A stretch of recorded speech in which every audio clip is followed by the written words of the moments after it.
Okay, let's just dive right into this explainer and figure out how to stop throwing money at ad hoc marketing tactics.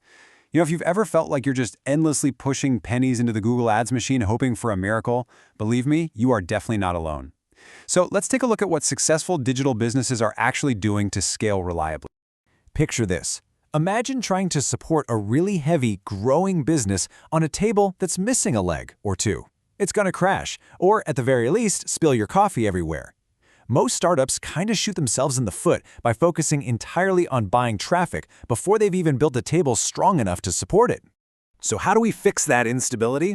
Well, we're going to explore the STAR marketing system. It's this brilliant framework developed over a decade of agency experience at Exposure Ninja, and it literally turns unpredictable sales into a reliable automated machine. It's essentially a 5-legged blueprint, and those legs are positioning, presence, process, people, and progression. Here's the exact blueprint we're covering in today's explainer. First, the STAR marketing system itself, followed by positioning, presence, process, people, and finally, progression. Part 1. The STAR marketing system. All right, so like I mentioned, a lot of struggling businesses just immediately jump to buying traffic. But let's go back to that 5-legged table metaphor for a second. A table with all 5 legs, it's rock solid. You can pile massive weight onto it, which means you can safely scale your business. Take 1 leg away, and it's a bit vulnerable. 3 legs, you're constantly struggling to keep things balanced. But a business with only 2 legs, like just having a basic website and running a few random ads, is fundamentally broken. It's basically stuck on the floor, requiring massive manual effort just to survive. Part 2. Positioning. Your market stance. A lot of folks rush right past this step, assuming they just need more traffic. But if you can actually figure out what your target market is viscerally upset about and genuinely solve it, the results are literally staggering. I mean, research from firms of endearment shows companies with a clear purpose beyond just profit outperform the S&P by 10 times. 10 times. You really have to find your resonant frequency. What do you stand for? And just as importantly, what do you stand against? Let's look at how this plays out with messaging. Say we're selling a tripod. We could just call it a lightweight plastic tripod, which honestly sounds kind of cheap. Or we could call it an ultra-portable tripod engineered from aluminum and technopolymer capable of withstanding extreme conditions. It is the exact same product. But that second description uses meaningful specifics to craft an audience-resonating benefit. That is the raw power of positioning. Moving on to Part 3, Presence, your online home. So your digital presence needs to instantly connect with your buyer. A really massive mistake experts make here is playing what we call the impenetrable guru.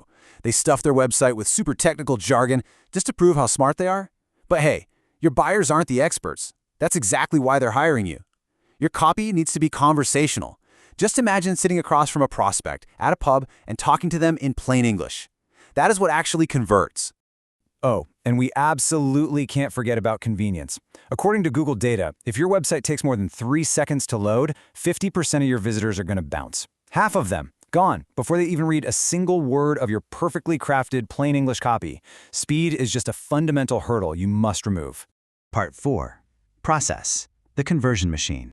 Listen, a truly scalable business does not rely on ad hoc conversations. It runs on a completely standardized 4-step machine to turn a totally cold, unfamiliar person into a loyal customer.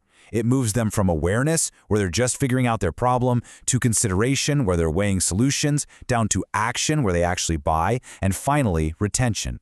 You need to meticulously map out topics, objections, and calls to action for every single one of those stages. The real make or break moment here is how you design the lure at the bottom of this funnel. Notice the huge difference in strategies. A bad approach demands way too much commitment right out of the gate with a generic Contact Us button. But a good approach, it offers a high-value, low-risk lure. For example, instead of buy our marketing services, try offering a free, customized website review video. It drastically reduces friction, builds massive trust, and gives them a real taste of your expertise.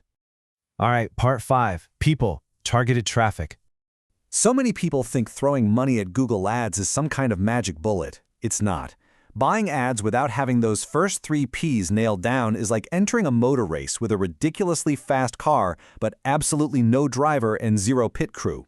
You are just going to crash at very high speeds. Traffic only works when your positioning gives you a clear destination and your process acts as the mechanics keeping the engine running.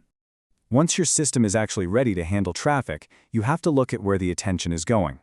According to a HubSpot State of Marketing report looking toward 2026 trends, short-form video on platforms like TikTok and Instagram Reels is driving the highest return on investment, capturing 21% of marketers' top ROI choices. You simply have to meet the digital-first generations right where they are scrolling. And when it comes to what actually goes in those videos, honestly, skip the highly polished traditional influencer marketing. The data points heavily toward user-generated content, or UGC. Over 80% of consumers now say that organic word-of-mouth style UGC improves product discovery and drastically increases brand trust compared to traditional ads. It's just so much more authentic. And finally, Part 6. Progression. Automated loyalty. It breaks my heart, but so many businesses literally stop marketing the second a sale is made. What a tragic waste of potential. Progression is where we put our retention entirely on autopilot. Just imagine this. A new contact enters your ecosystem on day 1 with a welcome sequence. By day 7, they make a purchase. By day 14, an automated email invites them to a UGC contest. And by day 30, a renewal sequence triggers before they even run out of your product. By automating all these follow-ups, you are maximizing the lifetime value, or LTV, of every single customer. We're talking automated Net Promoter Score surveys to check satisfaction, automated review collections to build social proof, inviting happy customers into affiliate programs, and offering premium add-ons based on what they've already bought. You're essentially building a predictable profit repeater without adding any manual labor to your plate. So as we wrap up this explainer, I want you to take a really hard look at your own business. We've built the 5 Ps: positioning, presence, process, people, and progression. Which leg is your table missing right now? And honestly, how much revenue is just slipping right off that table while you wait to fix it? Let that sink in. Thanks so much for joining me on this explainer, and I will catch you in the next one.